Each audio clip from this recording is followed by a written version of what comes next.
Brothers వివాహాలు మరియు పండుగ వేడుకలకు సరికొత్త డిజైన్స్ తో అద్భుతమైన కలెక్షన్. ప్రభుజీ, కృష్ణుడి దగ్గర లేని మాయలు లీలలు ఏదీ లేదు.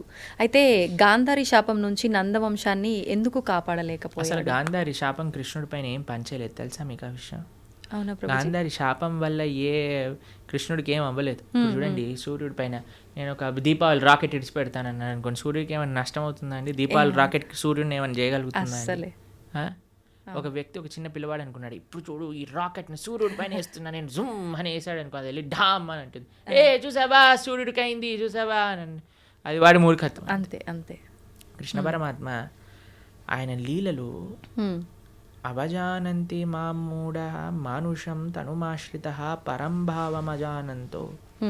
భగవద్గీతలో ఆయన ఏమంటాడంటే, ఎప్పుడైతే నేను ఈ యొక్క మానవులు ఉండే ఈ లోకానికి లీలలు చేయడానికి వస్తారో మూర్ఖులు నన్ను తెలుసుకోలేరు.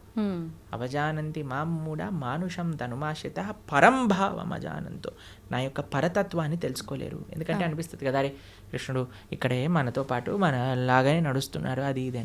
కాబట్టి గాంధారి పెట్టిన శాపం వల్ల కృష్ణుడు అవతార స్వీకారం నుంచి అవతార పరిసమాప్తి చేసేంత వరకు ఏమేం చేయాలో ఆయనకు క్రిస్టల్ క్లియర్ స్కెచ్ చేసుకొని వచ్చారనమాట. క్రిస్టల్ క్లియర్ స్కెచ్ చేసుకొని వచ్చాను. ఇప్పుడు చూడండి, మీకు ఒక ఉదాహరణ చెప్తాను. నేను స్కూల్కి వెళ్ళాలని బయటకు వచ్చాను, షూస్ వేసుకున్నా, అన్నీ వేసుకొని బయటికి వెళ్ళాను, బస్సు కోసం వెయిట్ చేస్తున్నా. అంత లోపల పక్కింటి వాళ్ళు కూడా వాళ్ళు బైక్లో వెళ్తారండి స్కూల్కి, వాళ్ళు వెళ్తున్నారు, నిన్ను కూడా దింపేస్తాను అన్నాను అనుకోండి, సరే ఎలా ఉన్నా బస్సు రావడానికి టైం ఉంది కదా, వీళ్ళు ఎలా వెళ్తున్నారు కదా ఎక్కేసి మనం వెళ్ళిపోయాం. ఇప్పుడు ఆ వ్యక్తి దింపేశాక, ఈరోజు నేనే స్కూల్కి తీసుకొచ్చాను లేకపోతే వాడు రాకపోతుండే అని అన్నాడు అనుకోండి, ఏమైనా ఉందా? ఆల్రెడీ స్కూల్కి తయారయ్యాడు, బస్సు కోసం వెయిట్ చేస్తున్నాడు, బస్సు వచ్చే లోపల వెయిట్ చేస్తున్నారు కదా, ఈయన ఎలా వెళ్తున్నాడు కదా అని వెళ్ళాడు, అంతే కదండి. అలానే పరమాత్మ ఈ విధంగా అవతార పరిసమాప్తి జరుగుతుంది, ఈ విధంగా యదువంశం పరలోకానికి వెళ్ళిపోతుంది అని అన్ని ప్లాన్ ఉంది. గాంధారి నువ్వు నశించుగాక, సరేలే ఎలాగనో ప్లాన్లో ఉంది కదా, ఈవిని కూడా స్వీకరిద్దాం, ఈ మాటలు కూడా స్వీకరిద్దాం అని పరమాత్మ స్వీకరించాను. అంతేగాని గాంధారి శాపం వల్లే అయింది సూర్యుడికి పైన రాకెట్ వేసినట్టు. ఓకే, మన మూర్ఖత్వమే అవుతుంది. ఓకే ఓకే ప్రభుజీ, శ్రీకృష్ణ తులాభారం గురించి తెలుసు కదా. అయితే తులాభారంలో తులసికి చాలా ప్రాముఖ్యత ఉంటుంది. మరి మన నిత్య జీవితంలో మన మనుషులకి తులసి ప్రాధాన్యత ఏంటి ప్రభుజీ? బృందాయే తులసీ దేవ్యాయే ప్రియాయే కేశవస్య చ విష్ణుభక్తి ప్రదే దేవి సత్యవద్యై నమో నమః. శ్రీకృష్ణ ప్రేయసి, శ్రీకృష్ణకి అత్యంత గొప్ప భక్తురాలు తులసి మహారాణి. మనము చాలా జాగ్రత్తగా తులసి మహారాణి యొక్క ఆరాధన చేయాలి. చాలామంది అనుకుంటారు స్త్రీలు ఒక్కలే ఆరాధన చేయాలి, కాదండి. ప్రతి ఒక్కళ్ళు, పురుషుడైనా స్త్రీ అయినా పిల్లవాడైనా పెద్దవాడైనా వృద్ధుడైనా అందరూ తులసి మహారాణికి ప్రదక్షిణ చేయాలి.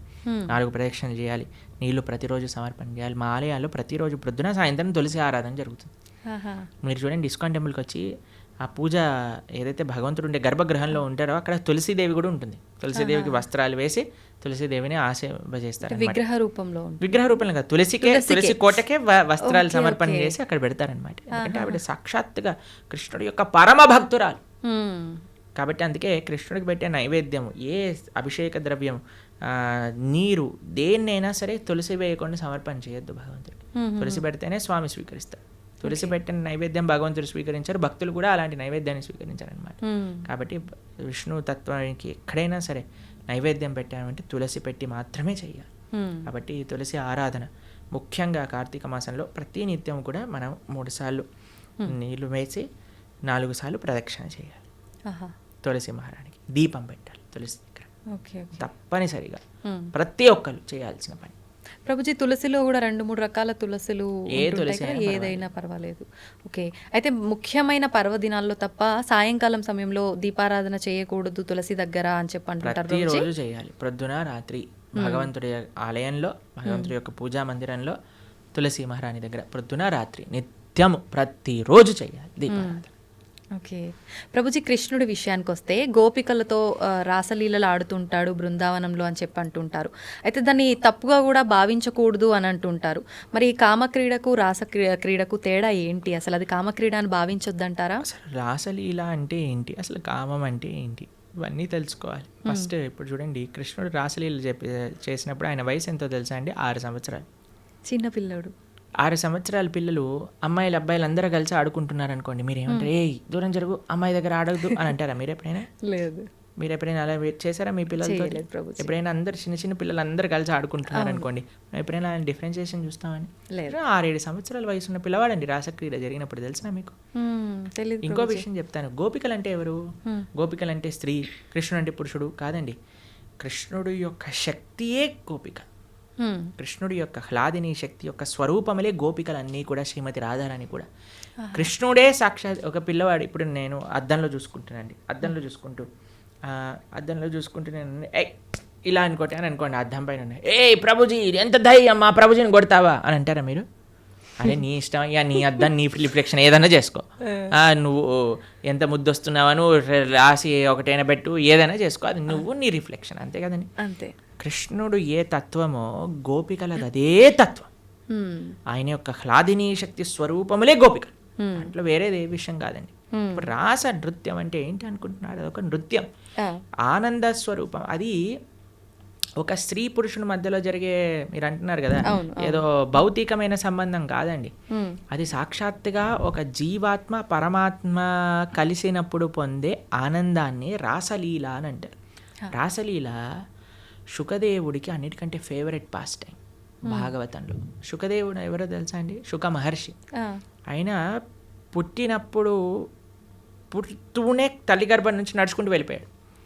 ఎలాంటి వైరాగ్యం కలిగిన వాడు అని అంటే, ఆయన స్త్రీలు స్నానం చేస్తున్న సరస్సు పక్క నుంచి వెళ్తే స్త్రీలందరూ బిందాస్గా స్నానం చేస్తున్నారనమాట, వస్త్రాలు కూడా కప్పుకోలేదు.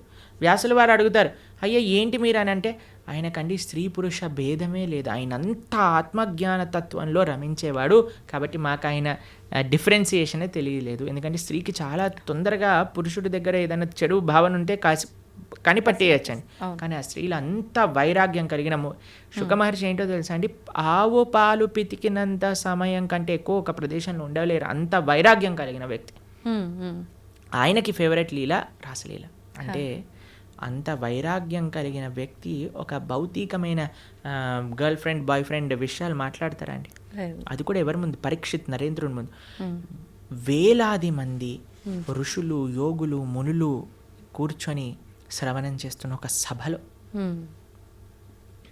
కాబట్టి మనం రాసలి భగవంతుడి యొక్క తత్వాన్ని కమెంట్ చేయటం కంటే ముందు అసలు ఏంటి ఆ తత్వము అని చదువుకోవాలి. అందుకే మీ అందరికీ నేను చెప్పేది ఏంటంటే, భాగవతం వినండి, భాగవతం చదవండి. మన ఛానల్లో ప్రణవానంద దాస్ అనే ఛానల్లో 47 లెక్చర్లు శ్రీమద్ భాగవతం, కేవలం 47 గంటలు మీరు ఇస్తే కృష్ణుడి యొక్క పరిపూర్ణ తత్వం అనేది మనం అర్థమవుతుంది. అది మాత్రం మిస్ చేయకుండా చూడండి. కృష్ణతత్వం గురించి, మన సనాతన ధర్మం గురించి మొత్తం అర్థమవుతుంది. ఫస్ట్ నుంచి లాస్ట్ వరకు వినండి, మొత్తం క్లారిఫై అవుతుంది. ప్రభుజీ, వైరాగ్యం అన్నారు కదా, చాలామంది వాళ్ళ లైఫ్లో కూడా అన్ని కష్టాల నుంచి తట్టుకోలేక, ఇబ్బందులు పడి దాని నుంచి బయటికి రాలేక వైరాగ్యం చెందుతుంటారు. ఇంకా లైఫ్ వద్దు, ఎందుకు ఈ ఫ్యామిలీ లైఫ్, రకరకాలుగా. అలాంటి వైరాగ్యం నుంచి కొంతమంది డివోషనల్గా ఎక్కువ కనెక్ట్ అవుతుంటారు భగవంతుడికి.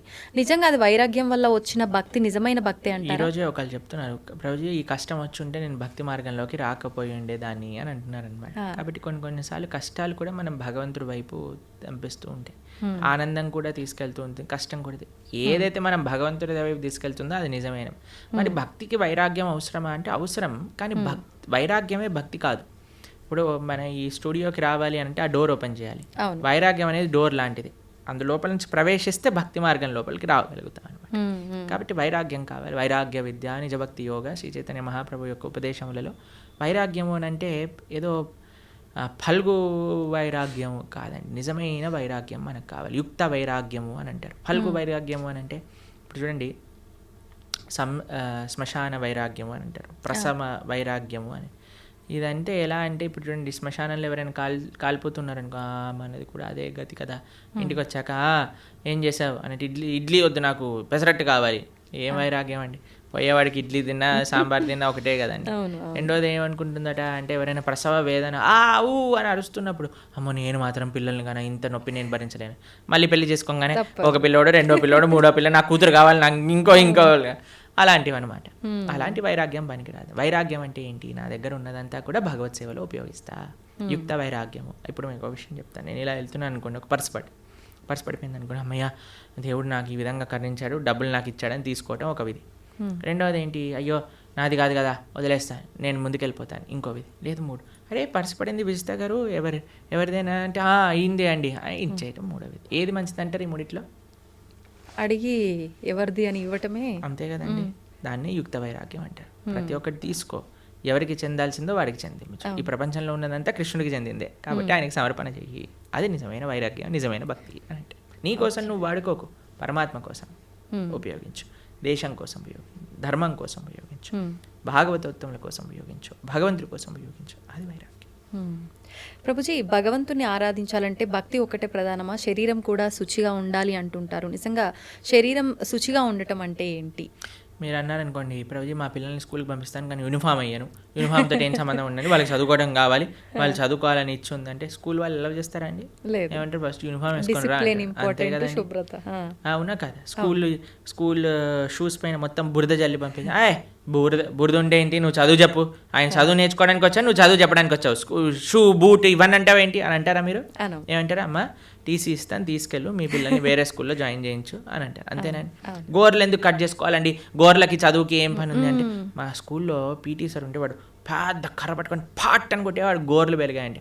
అందరు పీటీ పీరియడ్ ముందు అందరు పళ్ళతో మొత్తం పడేసేసేవాళ్ళు అనమాట, హడలు వచ్చేసేది అనమాట. వామ్మో పీటీ ఈరోజు థర్స్డేనా అని అందరు హడలిపోతుండేవారు అనమాట. మీరు తినారా ప్రభుజీ అట్లా దెబ్బలు?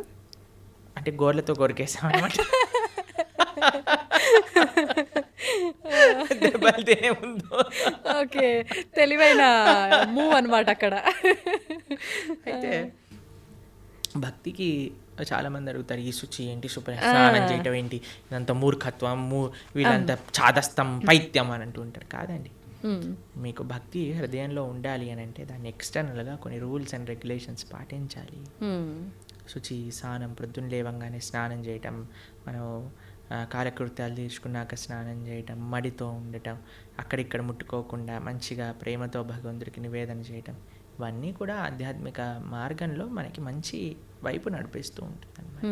కాబట్టి శుచి, శుభ్రత అనేది చాలా ఇంపార్టెంట్ అండి. ఇప్పుడు చూడండి, ఈ రూమ్ అంతా నీట్గా ఉంది కాబట్టి ప్రశాంతంగా మనం మాట్లాడుకోగలుగుతాం. కెమెరామ్యాన్లు వాళ్ళు పనిచేస్తున్నారు, మనం ఇక్కడ ఇంకా మొత్తం చిందర బిందర పేపర్లు ఇక్కడ పడిపోయి, ఆ లైట్లన్నీ కింద కూసిపోయి, మొత్తం గోలగోలు ఉందనుకోండి, మనకి చెప్పాలి, మాట్లాడాలి, ఫస్ట్ ఈ రూమ్ క్లీన్ చేయండి తర్వాత చేస్తామంట. అంతే కదండి. అంతే. ఏంటండి మేము ఇంటర్వ్యూ చేయడానికి వచ్చాం, ఇంటర్వ్యూ చేయండి ఇవన్నీ ఎందుకు అని అన్నారనుకోండి, బాగుంటుంది కదా అది. కాబట్టి శుచి, శుభ్రత డైరెక్ట్గా మనసుకి కనెక్షన్. ఇప్పుడు చూడండి, ఇంటికి వచ్చారనుకోండి, ఇంట్లో అన్ని నీట్గా ఉండి చక్కగా సాంబ్రాణి, మా ఇంటికి వచ్చినప్పుడు బ్రహ్మాల ఆరాధన చేశాక సాంబ్రాణి పొగ వేస్తారనమాట.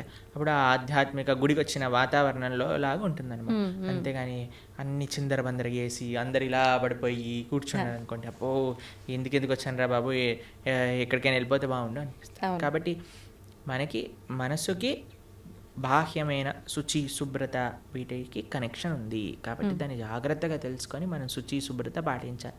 మన ఛానల్లోనే సదాచారము అనే ఒక కోర్స్ మనం చేసామన్నమాట. ప్రణవానంద దాస్ ఛానల్లోనే సదాచారం గురించి చెప్పాం. అసలు వంట ఎలా చేయాలి, అసలు మనం శుభ్రత ఎలా మెయింటైన్ చేయాలి, స్నానం ఎలా చేయాలి, అన్ని విషయాలు అందులో ఉన్నాయి. 7 లెక్చర్లు ఉంటాయి, మొత్తం శుచి, శుభ్రత గురించి తెలుసుకోవచ్చు అనమాట. అది కూడా వినండి, చాలా మంచి పనికొస్తుంది. ఓకే ప్రభుజీ, చాలామంది కాదు, ప్రతి ఒక్కరు కూడా అసలు ఏది శాశ్వతం కాదు అని అందరూ చెప్తుంటారు.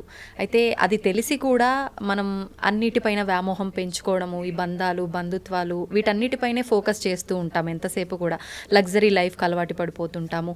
అసలు ఏంటి, నేను ఎందుకున్నాను, ఎందుకు వచ్చాను, అసలు ఎందుకు జీవించున్నాను, నేను అసలు ఏం చెయ్యాలి అనేది ఎలా అర్థమవుతుంది? ఈ ప్రశ్నలకు సమాధానం. ఇప్పుడు 2 ఎక్స్ట్రీమ్స్లో ఉంటారండి. ఒకటి టూ అటాచ్డ్ లేదా టూ డిటాచ్డ్. భక్తి అలా కాదు. భక్తి అండర్స్టాండ్ యువర్ పొజిషన్. నువ్వు భగవంతుడి యొక్క దాసుడివి, ఇవన్నీ కూడా భగవంతుడు ఇచ్చినవి. కాబట్టి ఇప్పుడు చూడండి, మీకు ఇంతకుముందు చెప్పాను అనుకుంటా, మాకు ఏదన్నా వస్తువు కానీ ఏదన్నా మేము యూజ్ చేసాం అనుకోండి, ఫస్ట్ దానిపైన ICO ప్రణవానంద దాస అని రాస్తాం మేము. ICO అంటే ఇన్ కేర్ ఆఫ్, అంటే ఇది నాది కాదు, నాకు కృష్ణుడు ఇచ్చింది, నేను దీని కేర్ టేకర్ని మాత్రమే. ఈ భావన ఉండాలి. నీ కొడుకు పైన, భార్య పైన, భర్త పైన, ఇల్లు పైన, గాడి పైన, చుట్టాల పైన, వస్తువుల పైన, అన్నిటికీ ఇదే భావన. ఇది పరమాత్మ, భగవంతుడు నాకు ఇచ్చాడు, దీన్ని నేను జాగ్రత్తగా చూసుకుంటా. కానీ ఎవరిచ్చారు? భగవంతుడు ఇచ్చాడు. నా ప్రేమ భగవంతుడి పైన. భగవంతుడు ఇచ్చిన వస్తువు. ఇప్పుడు నేను మీకు ఒక గిఫ్ట్ ఇచ్చాను అనుకోండి, ఎంత బాగా పెట్టుకుంటారే ప్రభుజీ ఇచ్చారు ఈ గిఫ్ట్ని జాగ్రత్తగా పెట్టుకోవాలి అని అనిపిస్తుంది. ఎందుకు? గిఫ్ట్ పైన ప్రేమ లేదా ఒక వ్యక్తి పైన గౌరవమా? ఇప్పుడు మీకు చాలా ప్రేమతో మీ తమ్ముడు కానీ అన్నయ్య కానీ చెల్లి కానీ అక్క కానీ ఒక గిఫ్ట్ ఇచ్చారనుకోండి, ఐఫోన్ ఇచ్చారు. ఐఫోన్ నాకు చాలా ఇష్టం చాలా ఇష్టం చాలా ఇష్టం. ఎందుకు నీకు ఐఫోన్ ఇష్టము అని అంటే, అయ్యో మా తమ్ముడు అక్క చెల్లి అన్న ఎవరో ఒకరు నాకు ఈ గిఫ్ట్ ఇచ్చారు కాబట్టి.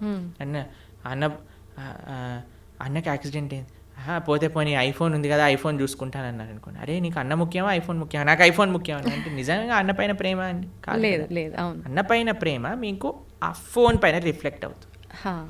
అన్న ఇచ్చాడు కాబట్టి నాకు ఇది ప్రేమ అని అనిపిస్తుంది. అట్లనే భగవంతుడు అయిన ప్రేమ ఎప్పుడైతే ఉంటుందో అన్ని సంబంధాలు బాగుంటాయి. ఎందుకంటే వీళ్ళందరినీ కూడా భగవంతుడితో కనెక్షన్తో చూస్తాం కాబట్టి. ఎప్పుడైతే భగవంతుడిని తీసేస్తామో జీవితంలో మన స్వార్థం, ఆవిడ అనుకుంటుంది ఆవిడ స్వార్థం, నేను అనుకుంటాను నా స్వార్థం, పిల్లలు అనుకుంటారు నా స్వార్థం, తల్లిదండ్రులు అనుకుంటారు నా స్వార్థం, అత్తమామలు అనుకుంటారు వాళ్ళ స్వార్థం. కానీ ఎప్పుడైతే కుటుంబం మొత్తం కలిసి భగవంతుడిని ఆశ్రయిస్తుందో అప్పుడు అందరూ కృష్ణుడికి ఏది మంచిది, కృష్ణుడు నేను ఏం చేస్తే నాతో ఆనందంగా ఉంటాడు అని ఆలోచించి ఆ విధంగా చేస్తాను. ఇదే భక్తి అంటే. అందుకే శ్రీల ప్రభుపాదుల వారికి వాళ్ళ గురువు గారు చెప్పారు, everything can come later, the most important necessity in this world is Krishna consciousness. భక్తి ప్రపంచంలో ఉంటే అన్ని రకాల సుఖములు, అన్ని రకాల స్వాంతనలు, అన్ని రకాల సౌఖ్యం చేకూరుతుంది. దాంట్లో ఎటువంటి డౌటే లేదు. ఇది ముఖ్యం. ప్రభుజీ, ఎక్కువగా ఇస్కాన్కి సంబంధించిన వాళ్ళు ఎవరైనా సరే కృష్ణుడి గురించే ఎక్కువగా మాట్లాడుతూ ఉంటారు. మరి కృష్ణుడి సోదరుడు బలరాముడి పాత్ర గురించి కానీ ఆయనకు సంబంధించిన విశేషాలు ఎందుకని తెలియదు? బలరాముడు ఎందుకండి, మేము ఎన్నోసార్లు బలరామ జయంతి పెద్ద ఉత్సవం మా ఆలయాల్లో తెలుసా మీకు? మా సాంప్రదాయంలో బలరాముడి ఉత్సవం కానీ బలరాముడి యొక్క లీలలు చర్చించుకోవటం కానీ చాలా ముఖ్యంగా చేస్తాం. మీరు ఎప్పుడైనా మా బలరాముడి గురించి మాట్లాడిన వీడియోలు ఎన్నో ఉన్నాయి. కాబట్టి బలరాముడు గురువుకి సంకేతం. ఆయన యొక్క శక్తియే గురు పరంపర ద్వారా వస్తుంది, మన ఆచార్యుల వరకు వస్తుంది అనమాట. కాబట్టి మన గురువు చేసే శుశ్రూష, గురువు చెప్పే మాటలు సాక్షాత్తుగా బలరాముడు చెప్పే మాటలే అనమాట. కాబట్టి నిరంతరం వాటిని ఆరాధన చేస్తాం. బలరాముడికి ఆధ్యాత్మిక శక్తి ఇస్తాడనమాట. చాలా ముఖ్యం. నిజంగా చాలా మంచి విషయాలు తెలియజేశారు ప్రభుజీ. ముఖ్యంగా కార్తీక మాసము, దామోదర పూజ, ఎక్కువగా కృష్ణుని ఆరాధించే వాళ్ళు ఉంటారు. ప్రత్యేకించి ఈ మాసంలో ఎలా ఆరాధించాలి, ఏంటి అసలు ఈ సమాజంలో మనం భక్తి మార్గం వైపు ఎలా వెళ్ళాలి, ఇలాంటి మంచి విషయాలు తెలియజేసినందుకు ధన్యవాదాలు ప్రభుజీ. హరే కృష్ణ. ధన్యవాదాలు మాతాజీ.